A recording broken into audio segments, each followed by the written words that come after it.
간결하게 사는 삶, 가진 것이 적어도 감사하며 사는 삶, 내게 주신 작은 힘 나눠주며 사는 삶, 이것이 나의 삶의 행복이라오. 한국에서 이제 송파 있는 데서 목회하고 있습니다. 한국에 온 이유는 제가 올해 7순인데 우리 여기 유봉 사모하고 우리 목사님이 토론토에서 7순 잔치를 해주겠다고 초청을 해가지고 그래가지고 이렇게 왔습니다. 우리 유봉 사모 동생 우리 왔다가 갔는데 저기 아내는 저기 있지만은 여기 동생까지 불러가지고 여기서 7순 잔치를 지금 한 달째 하고 있습니다. 여기 와가지고 뭐 몬트리올도 가고 케벡도 가고 나이아라도 가고 또 지난주에는 어딘지 호수가에 가서 텐트를 치고 2박 3일 비를 맞아가면서 아주 잘했고 또 집 뒤에 뜰에다가 음식을 잔뜩 차려놓고 또 7순 생일 잔치를 하는데 그날 바람이 많이 불어서 촛불은 켜지 못했습니다. 하여튼간 한 달 동안 이렇게 7순 잔치를 한 사람이 우리 한국에 몇 사람이나 있을까 그런 생각을 하면서 자녀들 때문에 행복했습니다. 제가 한 달 동안 일찍 미리 오면서 우리 손자들을 둘을 데리고 왔어요. 서울에 있는 아들 그 자녀를 데리고 왔어요. 그러니까 자녀들 데려오면서 미리 걔네 부모들보다 내가 미리 오면서 아이들을 캐나다에 가서 좀 구경도 시켜주고 하고 싶다 해가지고 너희들 할아버지 따라 캐나다에 가겠느냐 했더니 두 놈이 가겠습니다. 아주 대답을 하더래요. 부모님 자기들 아빠 엄마한테. 그래가지고 아빠 엄마도 그럼 좋다. 할아버지 따라 미리 그럼 캐나다에 가라. 그래가지고 오면서 손자 둘을 데리고 왔어요. 근데 이 아이들이 지금 초등학교 3학년 4학년인가 그렇죠. 그런데 한국에서 캐나다가 얼마나 멉니까? 해외에 이렇게 먼 동네까지 할아버지가 간다니까 따라왔어요. 어떻게 그렇게 쉽게 따라 나설 수 있었을까? 그것은 평소에 이 아이들이 할아버지 할머니가 자기들을 매우 사랑한다는 걸 사랑을 믿었기 때문에 이런더니 조금도 의심 없이 따라가겠습니다. 그래가지고 쉽게 그렇게 이놈들이 따라 나섰고 그 아이들 부모도 할아버지 할머니가 이 아이들을 너무 사랑한다는 믿었기 때문에 그 귀한 아이들을 의심 없이 내줬어요. 그래가지고 애들을 데리고 이렇게 왔어요. 할아버지 할머니의 사랑을 이놈들이 철저히 믿었구나. 공항에서 입구에서 들어갈 때 아버지 아빠 엄마한테 빠이빠이 하고 돌아보지도 않고 그냥 할아버지 할머니 따라 공항으로 들어갔어요. 이 할아버지 할머니의 사랑을 얼마나 믿었을까? 이놈들이 했을까? 그 여기 아이들을 데리고 왔는데 와가지고 아침에 산책을 하면서 올해 세랑이 제일 목사님 막내 아들을 데리고 산책을 나갔는데 이놈이 나한테 물어봤어요. 할아버지 엄마 어렸을 때 어땠어요? 물어보더라고. 이놈이 그래 너희 엄마 어렸을 때 사람들 온 가족의 사랑을 많이 받았지. 우리 집에 아이가 없었는데 너희 엄마가 처음 아기가 태어난 거야. 그러니까 온 집안 식구들이 얼마나 사랑했는지 몰라. 그래서 엄마는 어려서 사랑을 많이 받았어. 우리 집사람이 맏딸이거든요. 맏딸.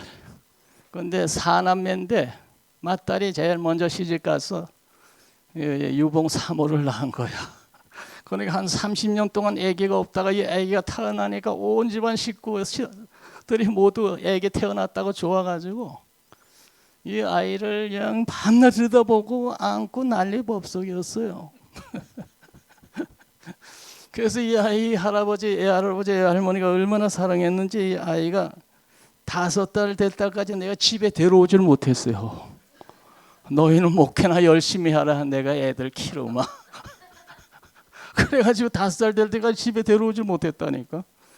그러니까 너희 엄마는 이렇게 사랑을 많이 받고 어려서 사랑을 많이 받고 살았다. 카나다에 와 보니까 우리 애들 데리고 저 놀이동산 원도 뭐 동산인가 어디 갔는데 무슨 동산이지 갔는데 거기 가니까 가지가지 사람들이 모두 인종이 얼마나 많습니까? 여러 가지 인종들이. 놀이동산에 애기들 데리고 왔는데 근데 가지가지 인종인데 아기를 유모차에 태우고 엄마 아빠가 이야기를 나누면서 끌고 다니는 걸 보니까 참으로 아름다웠어요. 인종은 어떤 인종이든 간에 사랑하는 것은 아름답구나 하는 그런 생각이 들었어요. 인종이 무슨 인종이든 간에 자녀를 낳고 유모차에 애를 태우고 부부가 서로 사랑의 대화를 나누면서 끌고 다니는데 보기가 아름다웠다. 며칠 전에 할머니 할아버지가 우리 집 앞을 지나가는데 보니까 연세가 많아서 할아버지 할머니가 구부정해서 부부가 손을 잡고 산책을 가는데 저분들의 평생 동안 사랑을 나누며 저렇게 살다가 저렇게 늙었는데도 손을 잡고 아름답게 사랑을 나누며 가는 게 보기가 좋구나. 성경에 보면 탕자의 비유가 있어요. 탕자의 비유. 둘째 아들, 한 집에 두 아들이 있었는데 둘째 아들이 아버지 내게 돌아올 재산을 내게 주세요. 그래서 아버지가 줬어요.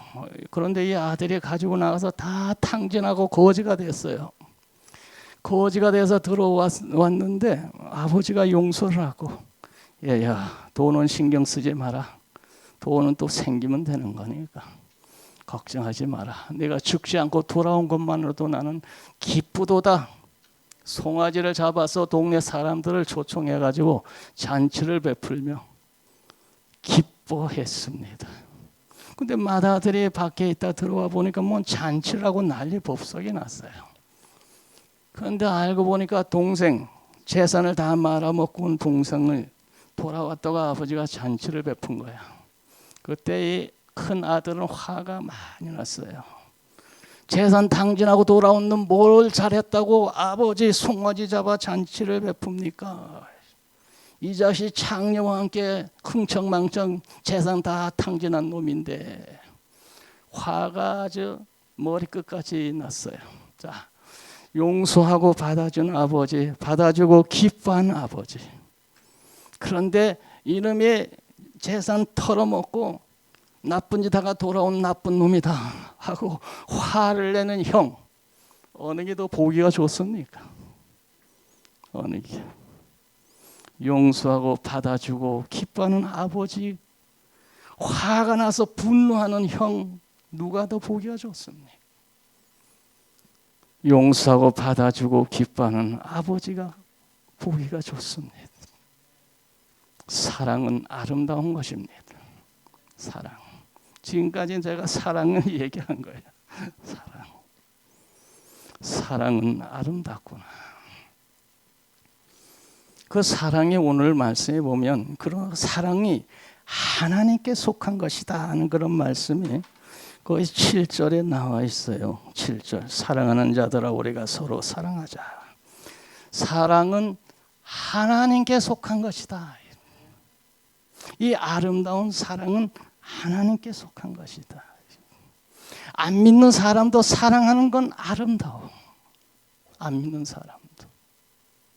그런데 그 아름다운 사랑은 하나님께 속한 것이고, 그리고 우리 하나님은 사랑이시다. 8절 사랑하지 아니하는 자는 하나님을 알지 못하나니 이는 하나님은 사랑이시다. 사랑. 하나님은 우리를 사랑하셨는데 9절 10절을 보면 독생자를 세상에 주셨어. 화목 제물로 그 아들을 화목 제물로 사용해서 우리를 죄와 사망에서 구원하시는 그런 사랑을 우리에게 베푸셨다. 9절 하나님의 사랑이 우리에게 이렇게 나타난 바 되었으니 하나님의 자기의 독생자를 세상에 보내심은 그로 말미암아 우리를 살리려 하심이니라. 사랑은 여기에 있으니 우리가 하나님을 사랑한 것이 아니요 하나님이 우리를 사랑하사 우리 죄를 속하게 하여 화목제물로 아들을 보내주셨도다. 사랑은 하나님께 속한 것이고 하나님은 사랑이시고 하나님의 사랑의 극치는 아들을 주셔서 우리를 살리려고 영생 얻게 하려고 제사하려고 아들을 화목제물로 주신 것이 하나님의 사랑의 표현의 극치다. 그 사랑하는 아들을 주신 하나님께서 이제 우리에게 못 주실 것은 아무것도 없다. 로마서 8장 32절 아들을 아끼지 아니하시고 우리에게 주신 하나님께서 이제 무엇을 아끼게 우리에게 주시지 못하랴. 마태복음 7장 11절 구하고 찾고 두드리는 자에게 좋은 것 주시리라. 할렐루야. 우리 하나님은 사랑이신데 독생자를 주시기까지 사랑하셨고 그 독생자를 주신 하나님께서 우리에게 아낄 것은 아무것도 없다. 구하면 좋은 것으로 주신다. 때로는 하나님 믿는 우리에게 고난이 찾아올 수도 있습니다. 우리를 사랑하셔서 주시는 고난입니다. 그 축복 가지고는 저 아이는 그 축복 가지고는 아까워. 더 줘야 돼. 더 주기 위해서 믿음의 연단을 가하는 겁니다. 믿음을 연단해서 더 좋은 믿음 만들어서 더 큰 복을 주시려고 합력하여 복되게 하시려고 고난을 주셨습니다. 오늘 여기 여러분 하나님 잘 믿는데 고난이 있습니까? 하나님이 더 큰 복 주시려고 고난 주신 줄 알고 감사하시기 바랍니다. 욥이란 사람은 원래 예수 잘 믿었지만 하나님을 잘 믿는 사람이었지만 그에게는 엄청난 고난이 찾아왔습니다. 그때 욥이란 사람이 까닭없이 당하는 고난 때문에 고민하며 때로는 불평도 하고 그랬지만 다 고난이 지난 후에 보니까 이전보다 갑절로 축복하셨더라. 욥기 42장 끝에 가보면 그런 말이 있어요. 고난이 욥이란 사람은 동방의 의인이요 욥처럼 하나님 잘 믿는 사람 없더라. 근데 그렇게 하나님 잘 믿는 사람에게 시험이 찾아와서 고난 겪었는데 하나님 내가 주님 뜻대로 살았는데 왜 이런 고난이 왔는지 나는 이해가 안 갑니다. 하나님 어떻게 된 겁니까? 하면서 낙심도 하고 부르짖기도 하고 그러는 가운데 인내했더니 마지막에 보니까 욥에게서 공경을 돌이키시고 이전보다 갑절로 축복하셨더라. 답이 나왔습니다. 하나님 뜻대로 사는 욥에게 고난이 온 것은 이전보다 갑절에 복 주시려고 그랬구나. 하나님을 나를 사랑하기 때문에 사랑하는 나에게 고난이 주었다면 믿음을 연단 준비시켜서 더 큰 복 주시려고 너무 사랑해가지고 여러분에게 고난이 있다면 너무 사랑해가지고 더 큰 복 주고 싶어가지고 믿음 준비시키는 거예요. 할렐루야. 꼭 믿으시기 바랍니다. 요셉이란 사람이 하나님은 잘 믿었는데 그 아이가 팔려가고 누명 쓰고 감옥 가고 아니 하나님 뜻대로 살았는데 이게 뭡니까 하나님 도대체 이해 안 갑니다. 그래 내가 너를 사랑해가지고 복 주려고 그런다. 이해가 안 가지만 그래서 팔려가서 종살이하고 누명 쓰고 감옥 가고 그것이 다 합력해서 나중에는 애굽의 총리가 됐네. 하나님은 우리를 사랑하시는데 때로는 고난을 주십니다. 왜? 사랑하시니까 고난 주신 거예요. 왜? 고난 통해서 더 믿음 연단시켜서 더 큰 복 주려고. 하나님의 사랑을 의심하지 말아요. 인내하는 자가 복되다 그랬어요. 그래 고난을 잘 참고 인내하면 여러분 좋은 일이 있을 줄로 믿습니다. 네, 하나님은 우리를 사랑하시기 때문에 여러분 하나님의 사랑을 의심하지 말아요. 때로는 하나님 우리를 사랑하기 때문에 징계를 하심. 징계. 왜 징계를 하십니까? 사랑하니까. 하나님이 사랑하는 자를 징계하시느니라. 히브리 12장 5절에서 8절. 사랑하기 때문에 이놈 넌 복받고 천국 갈 놈인데 그러면 안 되지. 그러니까 징계를 해. 사랑하는 자를 징계하시느니라. 내가 아버지 뜻대로 살지 않았더니 하나님의 징계를 하시네. 내가 하나님의 자녀가 맞긴 맞구나. 내가 천당 갈 놈이 맞긴 맞는가 보다. 징계가 없으면 그놈은 하나님의 자녀가 아니요 사생 아니라 잘못 아무리 해도 징계가 없네. 그건 하나님의 자녀가 아니고 버림받은 자식일지 몰라요. 사랑하는 자를 징계하신다 그랬거든요. 우리들이 하나님 뜻대로 살지 못하고 어긋날 갔을 때 징계가 있다면 하나님의 나를 버리진 않으셨구나. 아멘. 감사합니다. 회개하고 바로 서면 복이 될 줄로 믿습니다. 하나님이 사랑하기 때문에 징계하는 거예요. 잘못하면 징계하고 고난 주셔가지고 더 큰 복 주려고 고난 주시고 하나님은 사랑이기 때문에 모든 행위가 사랑으로 말미암아 이루어지는 거예요. 하나님은 우리를 사랑하시기 때문에 우리들이 세상 끝나면 가서 머물 천국의 집까지 마련해 놓았어. 우리를 사랑하시니까. 너희는 마음에 근심하지 말라. 하나님 믿으니 또 나를 믿으라. 내 아버지 집에 거할 곳이 많도다. 하나님 우리를 사랑하셨어요. 세상 끝나면 가서 머물 집까지도 마련해 놓고 기다리고 계세요. 하나님이 처음부터 끝까지 사랑이라니까. 하나님의 사랑을 꼭 믿으시기 바랍니다. 오늘 말씀에 보면 사랑이 있는 곳에 평안이 있다 그런 말씀이 있어요. 18절에 보면 18절 하나님 우리를 사랑하사 거기에 보면은 18절에 보면 사랑 안에 두려움이 없고 온전한 사랑의 두려움을 내가 쫓나니 두려우면은 형벌이 있으며 사랑 안에 두려움이 없고 온전한 사랑의 두려움을 내가 쫓나니 사랑 안에 두려움이 없다 하는 것은 사랑 안에 평안이 있다 이런 얘기예요. 이 평안. 응? 사랑 안에 평안이 있다 이것이. 사랑하기 때문에 사랑하는 사람에겐 평안이 있는 거예요. 부부가 서로 사랑하면 그 가정이 평안하겠죠. 우리 손자 두 놈이 할아버지 따라까지 왔는데 부모하고 빠이빠이 하는데 이놈들이 뭐 조금 더 의심이 없어. 두려움이라는 눈꽃만치 찾아볼 수도 없고 공항에 들어가서 이제 비행기 탈 때를 기다리는데 이놈들이 이리 뛰어다니고 저리 뛰어다니고 그러니 들어가가지고 왜 할아버지 할머니가 있는데 나를 사랑하는 할아버지 할머니가 뭐가 걱정이야. 이놈들이 뭐 마음 놓고 뛰어 돌아다니고 할아버지 사랑을 믿으니까. 어떤 가정에 이혼 부부가 있었는데 이혼하면서 아이 둘을 엄마가 맡았어요. 엄마 먹고 살아야 되니까 직장 다니면서 이 아이들을 기르기가 힘들어서 시골 친정에다 갖다 맡겼어요.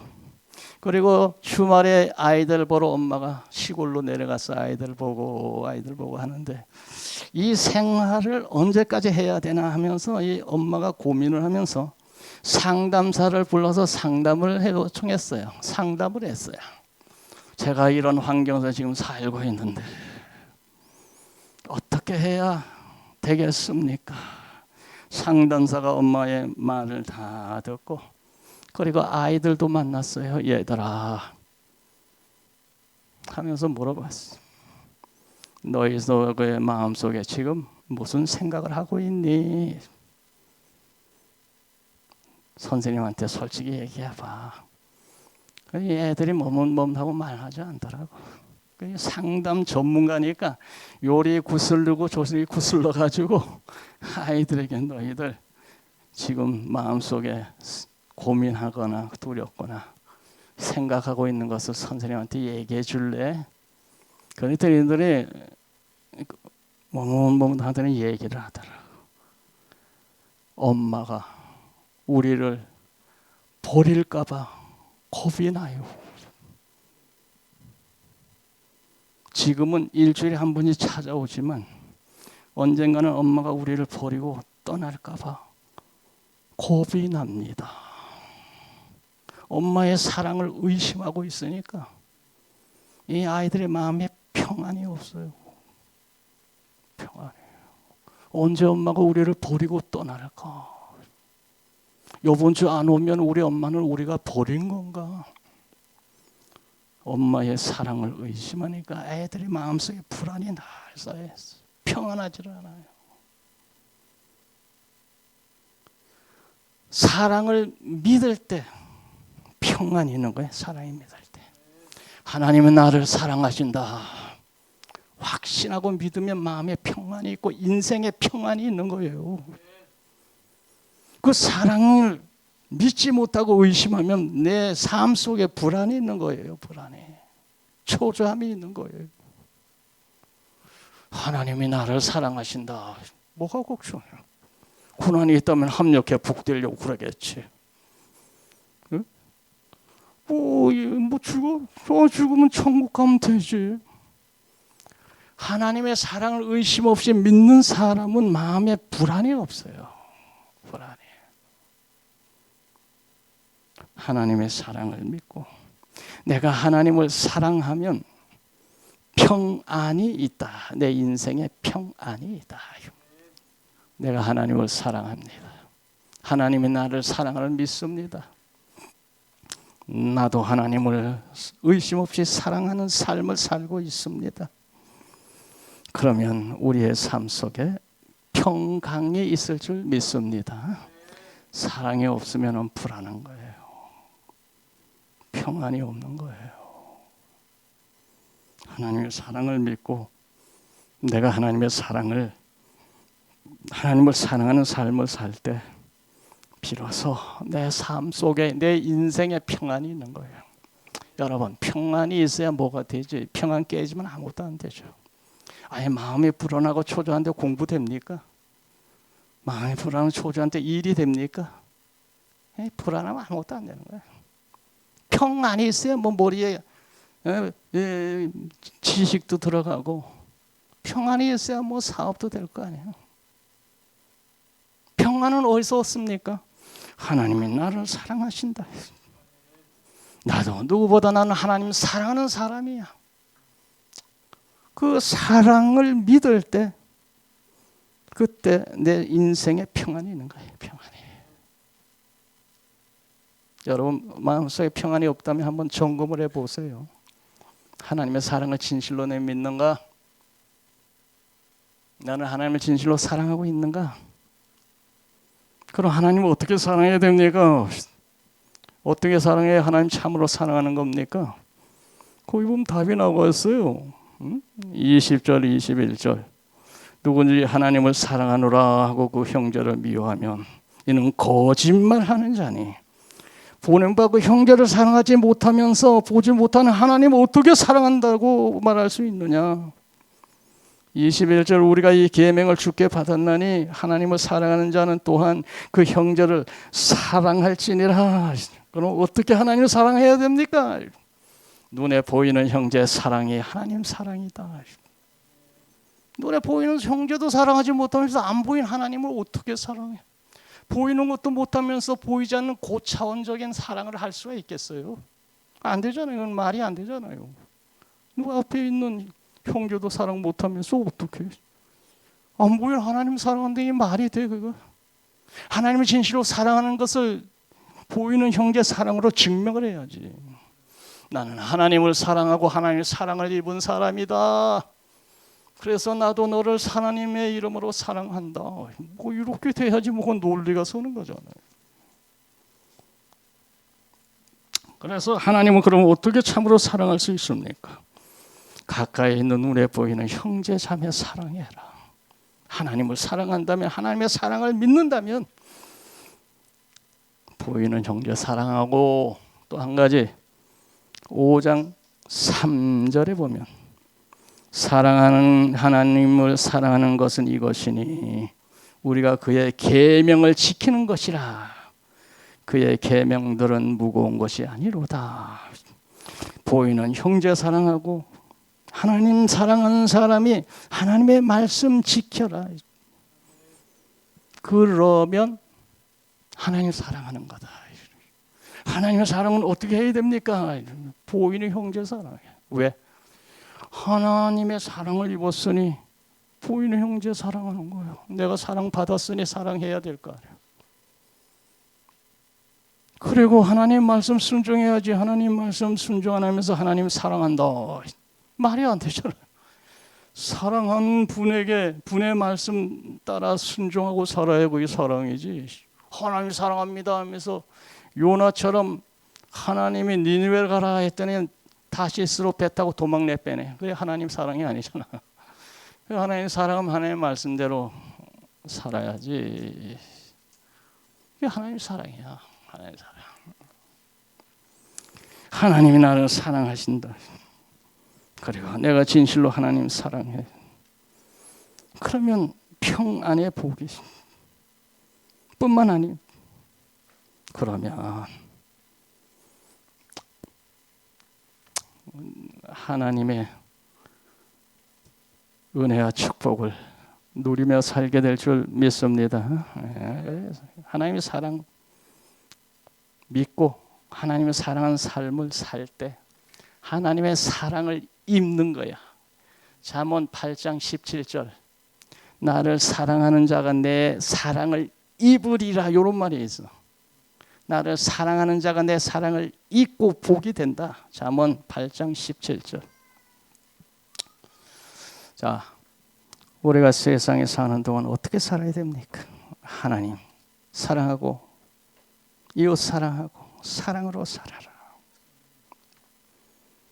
사람은 죽음을 앞두면 본질적인 걸 생각하게 되죠. 죽음 바로 앞에 둔 사람이 뭐 명예를 생각할 겁니까? 부자 될 거를 생각할 겁니까? 죽어가는 사람이 이제 처자식 생각하면 뭐합니까?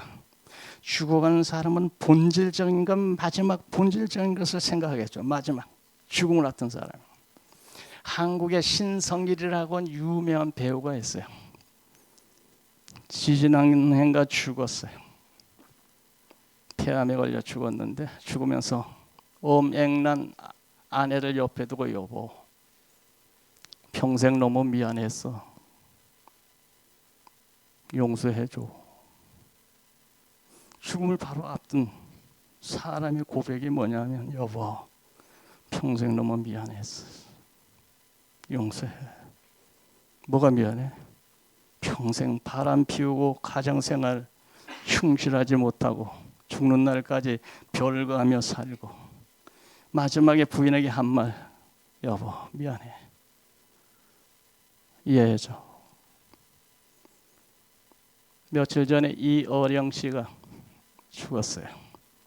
한국의 지성을 대표하는 이어령 씨가 죽으면서 마지막 남긴 말 눈물 한 방울.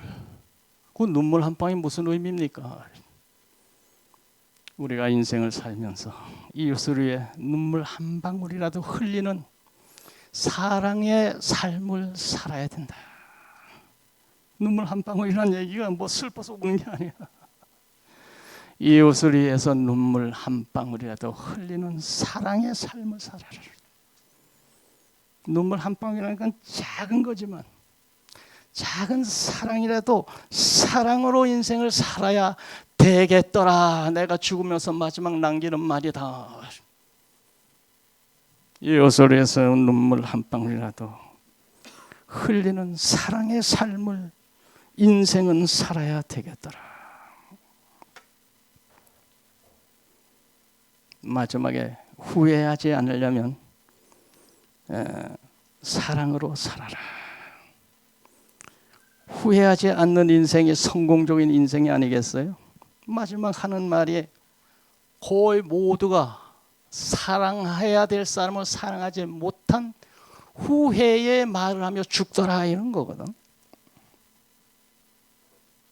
죽으면서 마지막 본질적인 것을 생각하는데 본질은 사랑이에요. 우리들이 사랑하며 인생을 산다면 우리가 성공자, 인생의 승리자가 될 줄로 믿습니다. 하나님의 사랑을 믿고 하나님 사랑하는 증거로 보이는 형제 사랑하고 주의 말씀 순종하며 살면 우리는 후회 없는 성공적인 인생을 살게 될 줄로 믿습니다. 기도합니다. 거룩하신 아버지 감사합니다. 하나님은 우리를 사랑하십니다. 주의 사랑을 의심 없이 믿게 하시고 중심으로 우리 하나님 사랑하며 후회 없는 인생을 살게 하여 주시옵소서. 예수님의 이름으로 기도드리옵나이다.